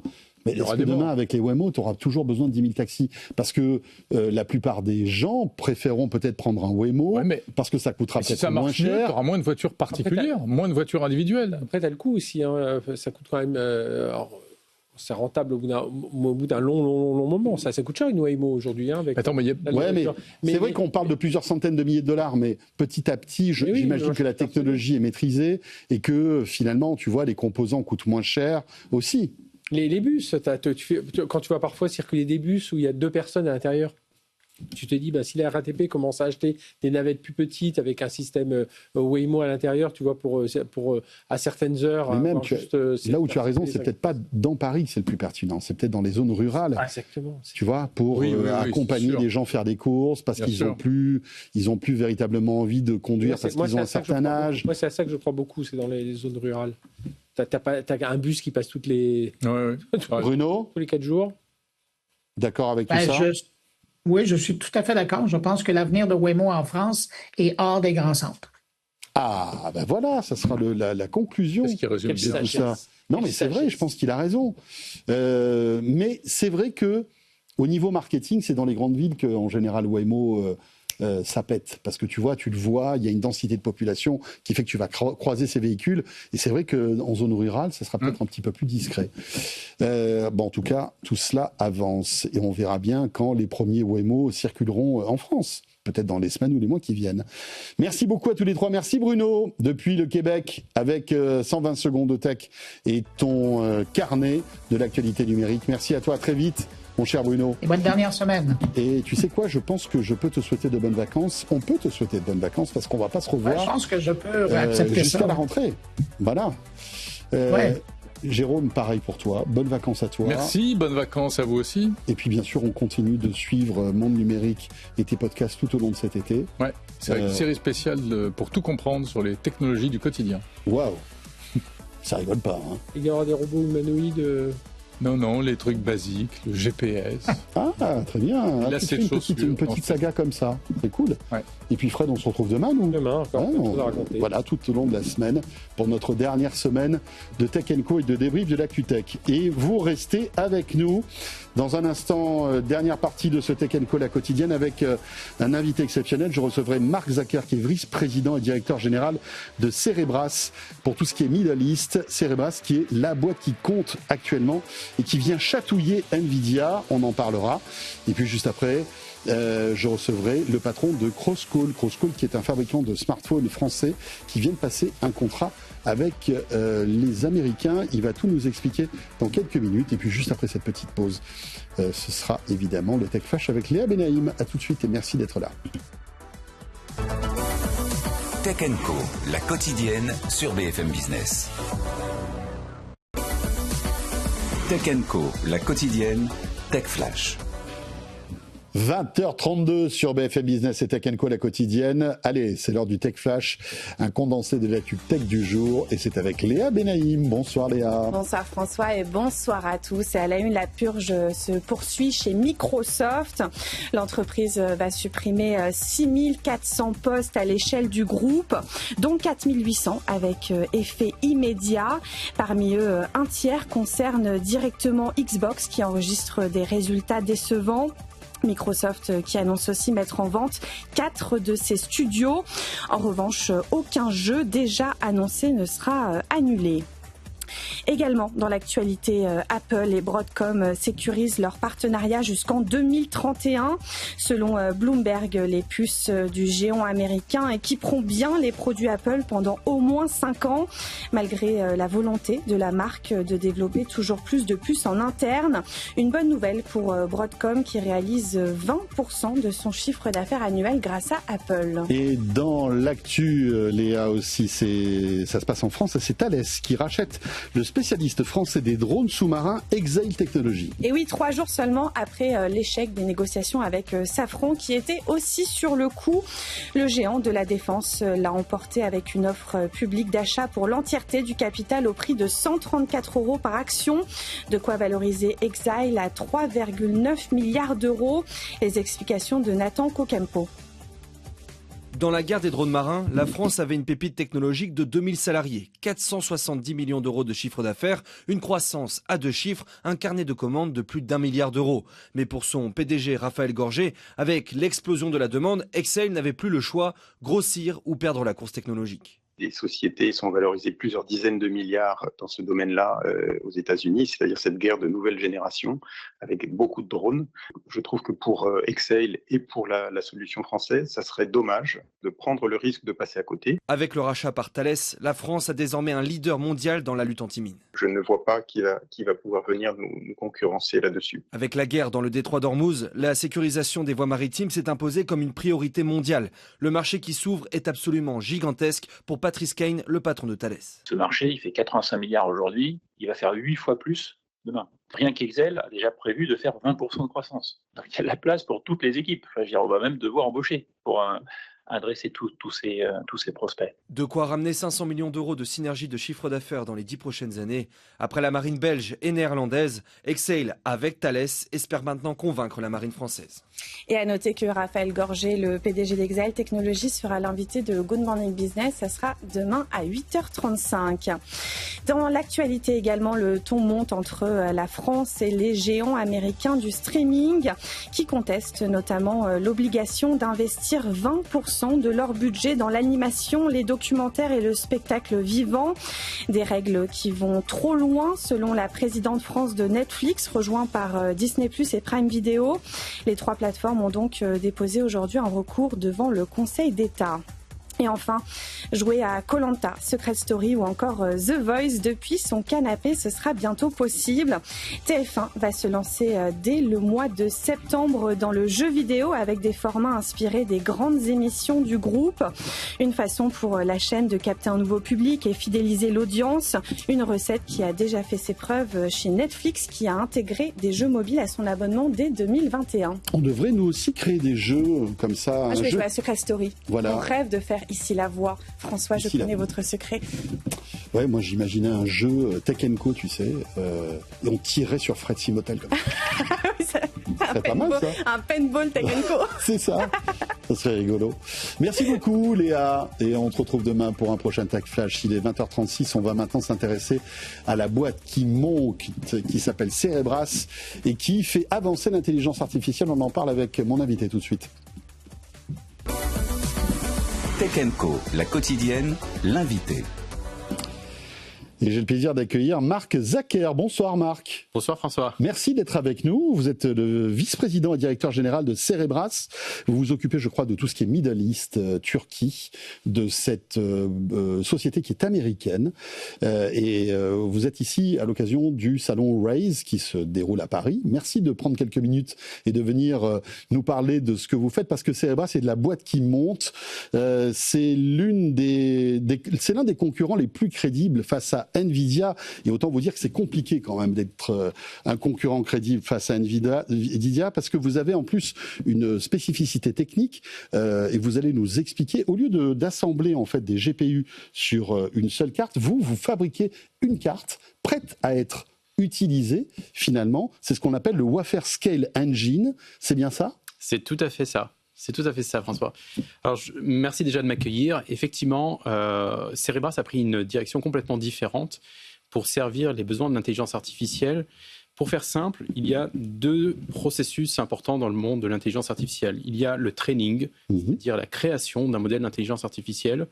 Et longtemps, jusqu'à 2025, ça a été la partie la plus importante, la création des modèles d'intelligence artificielle qui aujourd'hui sont utilisés ou de plus en plus utilisés. Cette utilisation de l'intelligence artificielle s'appelle l'inférence, et cette inférence a des besoins qui sont complètement différents du monde du training. Et effectivement, nous avons pris le parti. L'inférence, c'est quand, par exemple, je tape une question sur ChatGPT et qu'elle arrive, en fait, que j'ai la réponse. C'est ça l'inférence, c'est ça ? L'utilisation des modèles d'intelligence artificielle. Alors que le training, ça va être la création. Une IA qui va se nourrir de tout ce qu'elle trouve pour après nous sortir une réponse la plus pertinente possible. Tout à fait. Donc effectivement, les GPU, les processeurs graphiques, que ce soit Nvidia ou les autres, ont été très adaptés, effectivement, une architecture très adaptée à ce training de l'intelligence artificielle. L'inférence crée des challenges qui sont complètement différents, et nous pensons que l'architecture d'un grand processeur permet de résoudre l'un des problèmes les plus importants, qui est la rapidité de l'utilisation de l'intelligence artificielle. Vous savez, François, quand vous posez une question, par exemple à ChatGPT ou un autre modèle, tout type de modèle. Que ce soit Claude, Gemini. Exactement. Et vous avez le temps d'aller boire 3 cafés avant d'obtenir votre réponse. C'est à cause de cette architecture, effectivement, vous avez des centaines, voire des milliers de puces qui doivent se coordonner pour pouvoir répondre à votre question avec des déplacements de données assez importants. Et donc Après, ça ne prend pas quelques minutes, ça prend quelques secondes. Les cafés, il faut les boire vite quand vous dites 2 ou 3 cafés quand même. Ça va dépendre de votre question. Si vous faites du type Ah oui, bien sûr. Mais si on pose une question, on va dire basique, c'est relativement rapide. Exactement. Si une question basique, ça va assez vite. Sinon, si vous posez une question assez compliquée ou que vous faites de l'agentique, par exemple AI, ce qui devient le plus important. Là, ça prend plus de temps. Là, ça peut aller à plusieurs minutes. Et c'est là où vous tirez votre épingle du jeu, avec la structure de vos processeurs, c'est ça ? C'est ça. C'est-à-dire qu'on a créé, je l'ai ici, on a créé le processeur le plus grand au monde. c'est 57 fois plus grand que les puces graphiques en moyenne. Et c'est 15 fois plus rapide que ces processeurs graphiques. Et donc, ça permet de répondre de façon quasiment instantanée. Et donc, pourquoi c'est important ? Parce que ça permet de débloquer pas mal de cas d'usage qui ne sont pas possibles. Effectivement, quand vous dites qu'on est chez nous et qu'on pose une question simple, bon, de toute façon, que ça réponde en 5 secondes ou que ça réponde en 10 secondes ou en 8 secondes, il n'y a pas beaucoup de changements. Mais quand vous avez des applications qui doivent justement, dans le monde de l'entreprise, révolutionner ou apporter des cas d'usage importants, on ne peut pas se permettre d'attendre plusieurs minutes entre chaque demande si elles sont utilisées des centaines de fois par jour. Et donc, ces processeurs-là, parce qu'ils sont beaucoup plus grands, ont 4000 milliards de transistors dessus, 900 000 corps, et ce qui permet d'accélérer le computing de l'inférence jusqu'à 15 fois plus rapidement que les processeurs graphiques. Alors, vous êtes une société qui fait beaucoup parler d'elle, même si finalement vous n'êtes pas connu du grand public. Cerebras, personne ne connaît, vous n'êtes pas aussi connu que Nvidia, mais vous sortez de l'ombre avec la plus grande IPO de l'histoire de l'industrie des semi-conducteurs. C'était en mai dernier, avec cette levée de fonds de 6,4 milliards de dollars. Et puis aussi, j'ai envie de dire surtout, c'est le deal avec OpenAI que vous avez signé il n'y a pas longtemps, cet accord pluriannuel pour déployer 750 mégawatts de capacité d'inférence au service d'OpenAI, et tout ça valorisé plus de 20 milliards de dollars. Donc d'un coup, voilà, vous êtes arrivé dans la lumière en se disant « Ah ouais, il n'y a pas que Nvidia finalement, il y a aussi Cerebras ». Tout à fait. Nous sommes très fiers de l'IPO que nous avons réalisé au mois de mai, et ça a été effectivement l'IPO la plus grande IPO du monde des semi-conducteurs, de l'histoire des semi-conducteurs. Et nous avons également signé des accords très récemment avec des sociétés telles que OpenAI, qui est une société très importante dans le monde de l'intelligence artificielle, si ce n'est la plus importante. Et c'est pour nous un marqueur assez important parce que ça montre à quel point la rapidité et la vitesse devient extrêmement important et est un élément concurrentiel dans le monde de l'intelligence artificielle. C'est la raison principale pour laquelle OpenAI a décidé de travailler avec nous sur ce contrat qui est le plus gros contrat qui n'a jamais été signé dans le monde de la Silicon Valley. C'est-à-dire que lorsque je poserai une question à ChatGPT, il se peut que bientôt, en fait, la réponse, les processeurs qui génèrent cette réponse, soient des processeurs Cerebras. Le premier cas d'usage qui va être déployé sur OpenAI, via OpenAI sur Cerebras, est le modèle Codex qui est donc qui est pour les développeurs. Qui va être justement, il y a une annonce qui a été faite récemment pour dans ce sens-là, et qui va pouvoir justement fonctionner à peu près 1000 tokens par seconde. Pour que vous puissiez réaliser à quel point c'est rapide, aujourd'hui en moyenne, une intelligence artificielle basée sur des processeurs graphiques produit des réponses environ à 80 tokens par seconde. Ouais. Ce modèle-là tournera environ à 1000 tokens par seconde. Donc plus de 10 fois plus rapide que ce que vous auriez sur des processeurs de génération ancienne graphique. Si on se projette un petit peu vers le futur, cette inférence ultra rapide ne va pas servir qu'à l'écrit, parce qu'on voit aujourd'hui, il y a la voix qui monte en puissance. Aujourd'hui, on peut poser des questions à ChatGPT. Demain, on posera des questions à Siri. C'est déjà le cas avec Alexa+, etc., etc. Il y a la robotique aussi qui arrive. Est-ce que vous avez des cartes à jouer aussi dans ces nouveaux usages liés à l'intelligence artificielle qui arrivent ? Absolument. Il y a des cas d'usage qui sont extrêmement sensibles à la latence, à la rapidité de l'exécution de l'intelligence artificielle et qui ne peuvent être débloqués que si l'intelligence artificielle fonctionne très rapidement, François. Et donc effectivement, la voix est un sujet qui est extrêmement, qui est un très bon exemple. D'autres cas d'usage sont extrêmement sensibles effectivement à la latence. Et c'est là où effectivement nos clients accélèrent avec l'utilisation de Cerebras. Tout à l'heure, on évoquait dans le premier sujet de Tech & Co l'explosion du prix des tokens et aussi cette petite musique qui commence à arriver de certaines grandes industries américaines qui avaient foncé tête baissée vers l'IA et qui parfois rebroussent chemin et réembauchent des gens, des ingénieurs, alors qu'elles s'étaient dit l'IA va complètement bouleverser ces métiers-là et va les faire disparaître.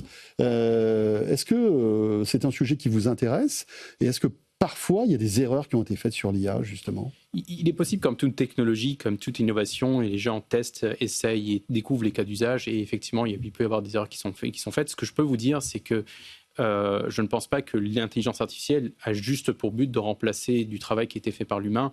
L'intelligence artificielle débloque des cas d'usage qui n'auraient pas été possibles si nous ne l'avons pas. Je vais vous donner un exemple.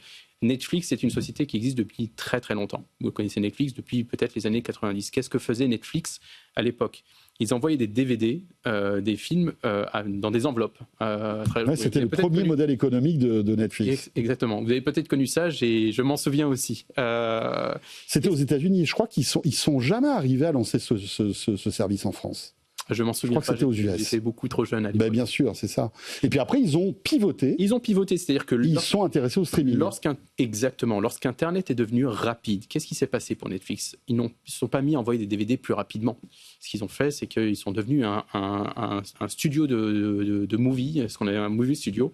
Et donc, c'est ce qu'on pense qui va se passer avec l'intelligence artificielle. C'est-à-dire que plus vous allez avoir une intelligence artificielle rapide, plus il y aura des cas d'usage, plus il y aura des utilisations que vous n'aurez pas pu imaginer si l'intelligence artificielle n'était pas rapide. Et donc, c'est là où on va. Effectivement, l'innovation prend son temps pour arriver à ce moment-là. Marc, vous êtes français d'origine égyptienne. Vous vivez donc du côté de Dubaï, je crois, maintenant. Vous représentez la société Cerebras dans tout le Middle East. J'aimerais qu'on revienne en France. Qu'est-ce que vous pensez de notre avancée ou pas dans le domaine de l'intelligence artificielle? On a des sommités dans l'IA, mais bon, on a Mistral, mais à part ça, on n'a pas grand-chose. Est-ce que finalement, voir passer comme ça ces innovations entre la Chine et les États-Unis, vous en tant que Français travaillant dans une boîte américaine, quel est votre point de vue là-dessus ? Je pense que la France a une position extrêmement importante à jouer et elle a la capacité et toujours la possibilité de jouer un rôle très très important. Je vais vous expliquer mon point de vue. Je pense que la souveraineté, en tout cas dans l'intelligence artificielle, c'est l'inverse de la dépendance. Et concrètement, on pourrait résumer ça à est-ce que je loue ou est-ce que je possède mes infrastructures. Et on vulgarise beaucoup l'intelligence artificielle et on la diminue souvent au modèle effectivement au modèle d'intelligence artificielle. Certes, nous avons un champion français et tout le monde est fier d'avoir ce champion français dans le monde des modèles d'intelligence artificielle Mistral, mais l'intelligence artificielle ne se résume pas qu'à cette couche-là, c'est plusieurs couches qui va du data center à l'énergie. Oui, aux API, aux logiciels, etc. Aux infrastructures. Et la souveraineté, c'est le fait de pouvoir maîtriser non seulement ses capacités, mais également ses technologies et également ses innovations. Et donc, la France a des talents, elle a de l'énergie, elle a tout ce qu'il faut pour pouvoir construire ça. Il y a une chose qui fait que certaines autres régions du monde avancent peut-être un petit peu plus vite, c'est le pouvoir de décision. C'est-à-dire que l'énergie, ils l'ont, la vision, ils l'ont, mais ils vont un petit peu plus vite sur la prise de décision. Donc la France pourrait aller prendre une part très importante si la décision allait beaucoup plus vite. Donc à votre avis, plus de data centers, c'est ça ? Plus de... Nous avons la capacité de l'avoir. C'est-à-dire que les data centers, le frein aujourd'hui aux data centers, c'est essentiellement la ressource, c'est l'énergie. Oui. Nous avons la chance d'avoir justement... Une énergie abondante. Et décarbonée en plus avec le nucléaire. Donc la construction de ces data centers est très importante. Ensuite, la maîtrise des infrastructures sur notre sol est très importante. C'est-à-dire de ne pas aller chercher cette infrastructure et de la louer à l'extérieur. C'est un deuxième point. La maîtrise des modèles d'intelligence artificielle, que ce soit des modèles propriétaires, que ce soit Mistral ou des modèles open source, de les avoir sur nos territoires et de maîtriser ce que fait ce modèle-là sur ces infrastructures.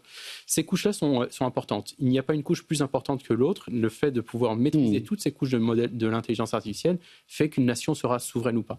Le fait de pouvoir avancer vite permettra de prendre une avance ou pas par rapport aux autres. Et c'est d'ailleurs un peu la stratégie de Mistral, d'être sur toutes les couches de cette intelligence artificielle, on va dire de l'IA pure, mais aussi dans le stockage des données, etc., etc.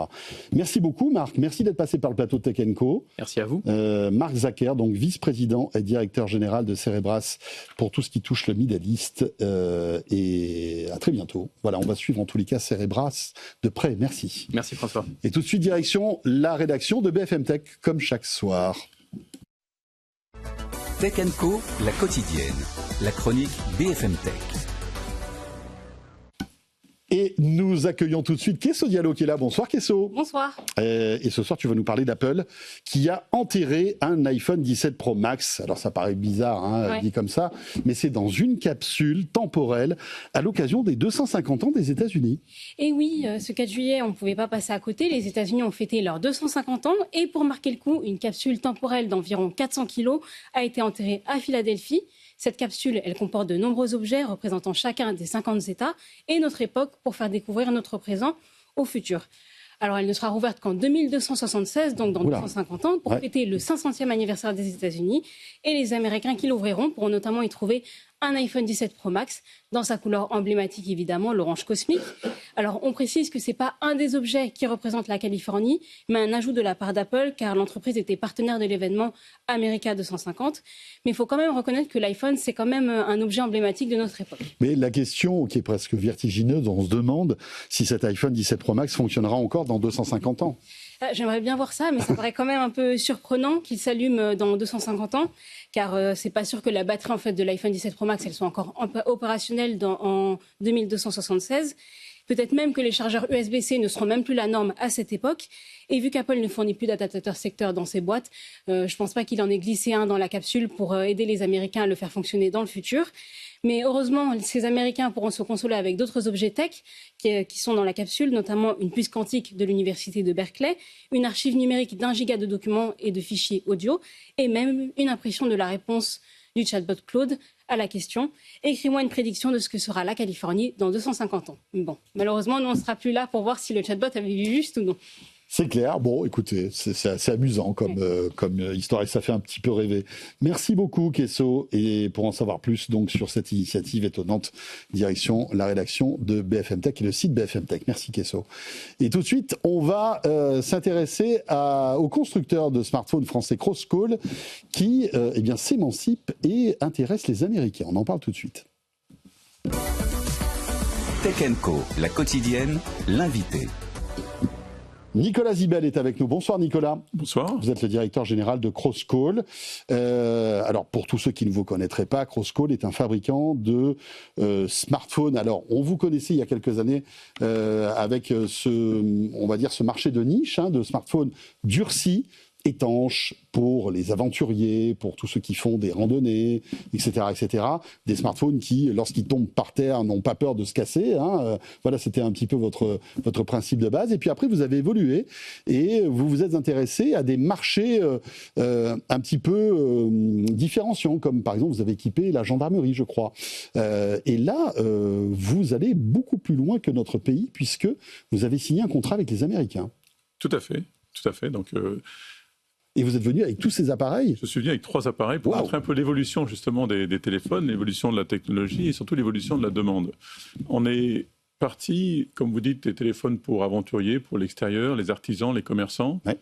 Ensuite, les entreprises, les gros marchés du gouvernement, donc vous avez parlé de la police et la gendarmerie. Et puis maintenant, il y a environ 3 ans, on a commencé à regarder un petit peu ce qui pouvait se passer hors de France ou hors d'Europe. Et donc, on a regardé en particulier le marché américain. Et on a signé un accord d'abord avec un partenaire distributeur, Quality One, en Floride. Il nous a permis avec AT&T, je crois, aussi. Il nous a permis d'ouvrir. Alors en fait, à l'intérieur des gros opérateurs américains, vous savez que les États-Unis ont la caractéristique d'être très très concentrés en termes d'opérateurs. Oui. Il y a 3 opérateurs importants, mais chacun de ces opérateurs a un sous-réseau, un réseau spécialisé pour ce qu'on appelle en anglais les first responders. Donc à la fois les policiers, mais aussi tous les éléments du corps médical ou les pompiers. C'est quoi ? C'est un réseau prioritaire, c'est ça ? C'est un réseau qui utilise des bandes de fréquences spécifiques. D'accord. Et qui leur permet d'avoir un accès prioritaire. Okay. Et qui n'est pas destiné aux civils, en fait. Qui n'est pas destiné aux civils. D'accord. Et en fait, tout ça vient malheureusement des conséquences de ce qu'on appelle 9/11, donc oui, bien sûr. Les attentats de 2001. Ils se sont rendus compte qu'une des raisons pour lesquelles il y avait eu autant de morts, c'est que les pompiers n'arrivaient pas à communiquer avec les policiers, les forces d'intervention n'arrivaient pas à se comprendre entre elles. Donc elles se sont dit, ça c'est pas possible, ça ne peut pas se reproduire, et donc on va faire un réseau spécial. Et le réseau d'AT&T s'appelle FirstNet. Donc il faut passer à un niveau de certification très élevé, mais ça vous permet d'avoir des produits destinés à ces forces d'intervention. Donc on a dérivé un produit spécifique, on a dessiné et développé un produit spécifique pour ces forces d'intervention. Alors c'est donc ce Core P6, c'est ça ? Tout à fait. Qui est un smartphone, on va dire, assez... on dirait presque un talkie-walkie finalement. Ben, c'est tout l'objectif. Mais c'est quoi ? C'est un smartphone, ça ? Alors, ou c'est autre chose ? Eh bien, c'est à la fois un smartphone et autre chose. Donc ça utilise une puce de smartphone. On a d'autres produits qui utilisent la même puce. Ça utilise une mémoire comme un smartphone. Ça utilise des applications comme un smartphone. Mais comme vous pouvez le voir, ça a un form factor, des fonctions qui ressemblent en fait à un talkie-walkie d'antan. Parce que les forces d'intervention ont des habitudes. Elles ont envie d'avoir un son qui soit extrêmement performant. Elles ont envie de pouvoir choisir des canaux de communication. Ce sont des gens qui vont communiquer comme vous et moi en direct, en one-to-one, mais qui vont aussi communiquer en groupe. Et quand vous communiquez en groupe, vous avez besoin de créer des groupes. Et pour choisir ces groupes, vous avez des boutons. Vous avez besoin de faire référence à ça. Donc vous avez à la fois... Donc c'est un smartphone, enfin c'est un appareil qui va se connecter au GSM, je schématise, à la 4G, à la 5G, mais qui va avoir aussi toute une couche technique pour être un talkie-walkie, c'est ça ? Tout à fait. Donc, en fait, vous cherchez des applications spécifiques qui vous permettent de communiquer comme si vous étiez en train de faire de la radio. C'est ce qu'on appelle du push-to-talk. Ce qu'on appelle le push-to-talk dans le jargon. Mais le gros avantage par rapport à un push-to-talk classique, aujourd'hui, quand vous avez une radio, vous communiquez à quelques centaines de mètres ou à quelques kilomètres. Avec un push-to-talk sur cellulaire, vous pouvez communiquer à l'autre bout du pays, à condition d'être sur le même groupe. Donc vous choisissez les gens avec qui vous voulez être, et ça vous permet de communiquer soit à proximité, soit à distance. Et ça, c'est l'avantage de ce type de téléphone. Et alors, c'est ça que les pompiers américains vont pouvoir avoir ? Tout à fait. Donc à la fois les pompiers, les forces de police, mais aussi tout le corps médical. Pour vous donner un ordre de grandeur, un réseau comme FirstNet a plus de 8 millions d'abonnés. 8 millions d'abonnés, donc incroyable. C'est très très différent de ce qu'on peut imaginer. Il y a 8 millions de personnes et AT&T FirstNet n'est pas le seul. Verizon a évidemment son réseau spécifique, ainsi que T-Mobile. Donc tout ce qui est force d'intervention spécifique aux États-Unis, c'est très gros, c'est très important et c'est pour ça qu'on attaque ce marché. Alors c'est ce qu'on appelle le marché des communications critiques, parce qu'évidemment tous ces appareils sont hyper sécurisés en plus. Alors les appareils sont sécurisés, ils utilisent des bandes de fréquences spécifiques dédiées. Et ensuite, il y a des éléments à l'intérieur du téléphone qui le rendent protégé, en tout cas beaucoup plus qu'un téléphone classique, on va dire. Comment avez-vous pu décrocher en fait ce contrat ? Alors, est-ce qu'il y a plusieurs fournisseurs ? Est-ce que vous êtes les seuls à fournir tous les pompiers ? Ou est-ce que vous partagez le marché avec d'autres constructeurs ? Comment ça marche ? Alors, il y a toujours plusieurs fournisseurs. On n'est jamais seul sur ce type de marché. D'abord, vu la taille et les noms. Oui, bien sûr, c'est impossible. Il y a évidemment plusieurs fournisseurs. Alors, comment ça s'est passé ? Il y a plusieurs choses. D'abord, il y a mon histoire personnelle. Moi, j'ai travaillé 7 ans aux États-Unis. J'ai travaillé avec AT&T, avec Verizon, avec T-Mobile. Okay. Donc vous avez un réseau et des connaissances là-bas importantes. Voilà. Notre partenaire, distributeur Quality One, je connais son dirigeant et CEO depuis plus de 20 ans. Donc on a travaillé ensemble et c'est ensemble qu'on a trouvé la façon de séduire justement le FirstNet. Et une des façons de les séduire, c'était de leur proposer un téléphone avec toutes les caractéristiques d'un smartphone, mais qui avait le maximum de référence à un talkie-walkie d'antan. Parce qu'ils ont besoin d'avoir cette réassurance. On voit que finalement, on a quelques industriels français qui réussissent dans le domaine de la sécurité. Je pense à Parrot et ses drones, qui a trouvé un second souffle en fournissant des milliers de drones aux autorités américaines. Dans ce climat un petit peu où la Chine est laissée de côté, etc., ça vous laisse justement du champ pour adresser ces marchés-là ? Alors, tout à fait. Donc, ce qu'il faut savoir, c'est que sur le marché, pas uniquement des communications critiques, mais de manière générale, les fournisseurs chinois sont extrêmement contraints il y en a plus, aux US, donc il n'y en a plus, ils sont retirés. Un téléphone comme celui-ci ne peut pas être fabriqué en Chine s'il faut être vendu à FirstNet. Donc là, en l'occurrence, on a monté une usine hors de Chine pour être capable de servir spécifiquement. Donc vous êtes où, la Taïwan, c'est au Vietnam ? En l'occurrence, ce produit est fabriqué en Indonésie. En Indonésie, d'accord. Fabriqué en Indonésie, développé et conçu en France chez Crosscall et vendu en Indonésie. D'accord. Et donc, oui, ce que je disais, c'est que avec toutes ces tensions géopolitiques, ça peut nous servir à nous, finalement. Tout à fait. Tout à fait. Alors en fait, ce qui est important, c'est de maîtriser les éléments clés de la sécurité des produits. Donc en fait, par exemple, sur un produit comme celui-ci, ce qui est important, c'est d'avoir non seulement accès au code, ce qu'on appelle le code source, d'être capable de l'auditer, de le surveiller et de le mettre à disposition du client s'il en a besoin. Et de faire en sorte qu'on appelle la compilation du software, donc en fait l'assemblage du software au moment où vous allez le charger dans le téléphone, puisse être surveillé et inspecté, en l'occurrence là, aux États-Unis. Donc on a mis en place des serveurs aux US pour que nos partenaires puissent inspecter et vérifier les produits. Eh bien voilà, félicitations, joli coup pour Crosscall, avec donc ce marché qui s'ouvre, et j'imagine qu'il va pouvoir grossir. Merci beaucoup Nicolas Zibel, vous êtes le directeur général de Crosscall. Je vous remercie. Merci, bonne soirée. Et pour terminer ce Tech & Co, ce lundi soir, on sera là bien sûr demain mardi, dès 19h30, comme d'habitude, en direct à la radio, à la télé. Et puis pour retrouver cette émission, bien sûr, les replays et les podcasts vous attendent dans quelques minutes. À demain, avec plaisir et bonne soirée. Tech & Co, la quotidienne sur BFM Business.